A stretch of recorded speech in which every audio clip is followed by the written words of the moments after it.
Good morning class. Last class में हमने पढ़ा था कि ट्राइंगल्स कॉन्ग्रुएंट होते हैं जब उनके तीनों साइड्स और तीनों एंगल्स इक्वल होते हैं, क्योंकि कॉन्ग्रुएंसी का मतलब है एग्जैक्टली सेम। तो हम अब ये देखेंगे कि क्या कोई मिनिमम कंडीशन ऐसी हो सकती है कि हम बिना तीनों साइड्स और तीनों एंगल्स को देखे ये बता सकें कि ट्राइंगल्स कॉन्ग्रुएंट हैं या नहीं है। तो इसमें हमारे ये कॉन्ग्रुएंसी रूल्स हैं। ये सबसे पहला हमारा है एस फॉर साइड। तो इसमें हमारा क्या है कि अगर एक ट्राइंगल की तीनों साइड्स दूसरे ट्राइंगल की तीनों साइड्स के इक्वल हो, यानी कि इसकी जो साइड्स हैं, जैसे इसकी साइड्स हैं 9, 8, 10.5 और इस ट्राइंगल के भी साइड्स हैं 9, 8, 10.5, तो यानी जो इसके साइड्स हैं वही इसकी साइड्स हैं, तो हम कहेंगे कि ये दोनों ट्राइंगल्स क्या हैं, कॉन्ग्रुएंट हैं। हमने इसके एंगल्स मेज़र नहीं किए, हमने सिर्फ साइड्स को देखा कि तीनों साइड्स इक्वल हैं, तो इसका मतलब कि ये दोनों ट्राइंगल्स कॉन्ग्रुएंट है। और ये आपने ध्यान रखना है, कॉन्ग्रुएंट मीन्स दो ट्राइंगल्स की बात हो रही है, एक ट्राइंगल में हम कॉन्ग्रुएंसी की बात नहीं कर सकते। तो यहाँ हम इन दोनों ट्राइंगल्स के बीच में कॉन्ग्रुएंसी देख रहे हैं। तो हमने देखा कि इसकी साइड्स भी 8, 9, 10.5 है और इसकी भी 8, 9, 10.5 है, तो हम कहेंगे कि ये दोनों ट्राइंगल्स कॉन्ग्रुएंट है। अब आता है कि इसको हमने लिखना कैसे है। लिखना भी बहुत इम्पॉर्टेंट है कि इसका नाम कैसे लिखा जाए, कि जैसे हमने पहले ट्राइंगल का नाम लिखा ट्राइंगल ABC, और ये हमारा है कॉन्ग्रुएंसी का साइन। अब हम इसको इसके कॉन्ग्रुएंट लिखना चाहते हैं। कॉन्ग्रुएंसी में ये बहुत मैटर करता है नाम लिखना। तो हम देखेंगे, हमने ABC लिखा हमने, यानी कि ऐसे स्टार्ट किया है इस डायरेक्शन में, पहले 9 वाली साइड लिखी फिर 10.5 वाली। तो हम इसमें भी यहाँ से 9 to 10.5 वाले डायरेक्शन में जाएंगे, तो हम यहाँ लिखेंगे PRQ। ये कहीं नहीं लिखा हुआ, कोई रूल नहीं है कि आपने इसका नाम PQR ही लिखना है हमेशा। हमें अपने रूल को फॉलो करना है कि इसकी कौन सी साइड किस साइड की इक्वल है, क्योंकि ये वाली साइड इसकी इक्वल है, ये वाली साइड इसकी इक्वल है। हमने इधर ABC लिखा, यानी पहले 9 वाली साइड लिखी फिर 10.5 वाली। यहाँ भी हमें वही करना पड़ेगा, पहले 9 सेंटीमीटर वाली फिर 10.5 वाली। तो PRQ, तो मैं यहाँ लिखूँगी PRQ। ये हमारा कॉन्ग्रुएंसी का साइन है। ये सिर्फ ट्राइंगल्स के बीच में आता है, साइड से एंगल्स के बीच में नहीं आता है। तो ये हमारा पहला रूल था SSS, यानी जब तीनों साइड्स इक्वल होती हैं तो हम कहते हैं कि वो दोनों ट्राइंगल्स कॉन्ग्रुएंट है। सेकंड हमारा है SAS। अब आपको नाम से पता चल रहा होगा, साइड एंगल साइड, और यहाँ दो S के बीच में एंगल लिखा हुआ है, यानी दो साइड्स के बीच वाले एंगल्स इक्वल हों। तो अब हमारे ये दो ट्राइंगल्स मैंने लिए, इसकी साइड 10.5 और 12 सेंटीमीटर, और उनके बीच में जो एंगल बन रहा है वो दिया 35 डिग्री।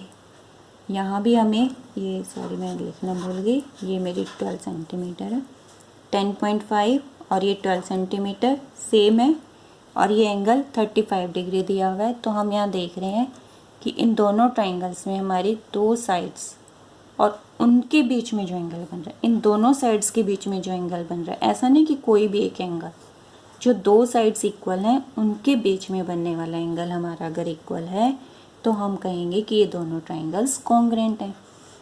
अब फिर से हमें इसका नाम लिखने के लिए सोचना है। मैं इसका नाम अगर लिख रही हूँ LMN, यानी 10.5 से 12 की तरफ मैं जा रही हूँ, तो यहाँ मैं क्या लिखूँगी, UVW।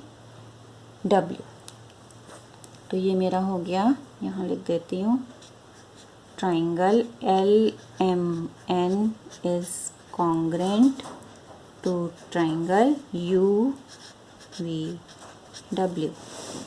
नेक्स्ट हमारा है ASA, यानी कि दो एंगल्स और उनके बीच की साइड। जैसे ये हमारे इस ट्राइंगल में दो एंगल्स हैं और ये दोनों एंगल जिस साइड पर बन रहे हैं, एक यहाँ हमारा एंगल 35, 45 है और ये 12 सेंटीमीटर की साइड पर बन रहा है। इस ट्रायंगल में भी 35 और 45 के एंगल्स हैं और 12 सेंटीमीटर के साइड पर बन रहे हैं, तो ये दोनों ट्रायंगल्स भी कॉन्ग्रेंट होंगे। अब इसका नाम अगर मैंने लिखा,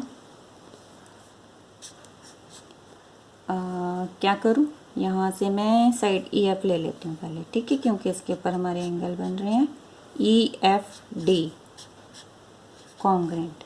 अब मैंने पहले कौन सा लिया है, साइड लिए ना पहले EF वाली, और एंगल लिया है 35 डिग्री वाला।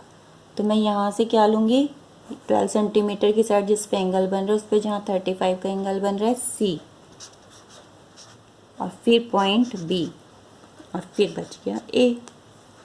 तो आपने अभी तक देखा कि हमने कहा था कि ट्राइंगल्स के अगर तीनों साइड और तीनों एंगल्स इक्वल हों तब वो कॉन्ग्रेंट होते हैं, लेकिन यहाँ तीनों में हमने सिर्फ 3 चीज़ों से ही काम चला लिया।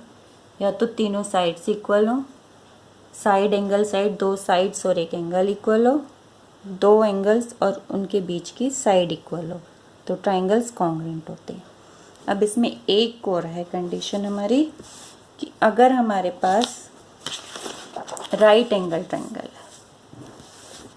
अब राइट एंगल ट्रायंगल है यानी एक एंगल 90 डिग्री हो गया, तो एक एंगल तो ऑटोमेटिकली इक्वल हो गया, है ना। तो इस ये होता है RHS। R means right angle triangle, H means hypotenuse, S means sides. यानी अगर हमें 2 राइट एंगल दिए हैं तो उनका हाइपोटेनियस इक्वल हो और कोई और एक साइड इक्वल हो। तो यहाँ देखो ये दोनों राइट एंगल हैं, हाइपोटेनियस इक्वल है और एक साइड इक्वल है, तो ये दोनों ट्राइंगल्स होंगे कॉन्ग्रेंट। अब इसका नाम मैं लिख रही हूँ PQR, triangle PQR congruent to, मैंने क्या लिखा है पहले, PQ, यानी जिस पर 11.8 सेंटीमीटर वाली साइड है, तो यहाँ से मैं क्या लिखूँगी SU,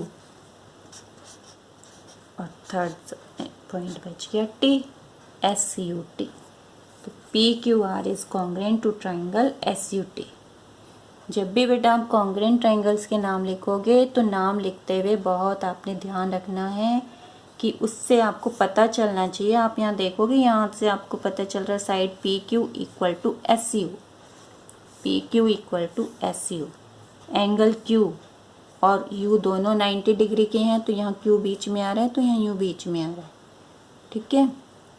साइड PR किसके इक्वल है हमारी, ST के, तो PR ST ऑर्डर में होना चाहिए ये सब, ये आपने ध्यान रखना है। तो हमारे 4 रूल्स हमारे कॉन्ग्रेंसी के हैं, SSS, SAS, ASA and RHS। यानी हम सिर्फ 3 चीज़ों से ही बता सकते हैं कि ट्राइंगल्स कॉन्ग्रेंट होंगे या नहीं होंगे। अब आपने वर्कशीट को पढ़ना है ध्यान से और जो नीचे क्वेश्चन दिए उनको सॉल्व करना है।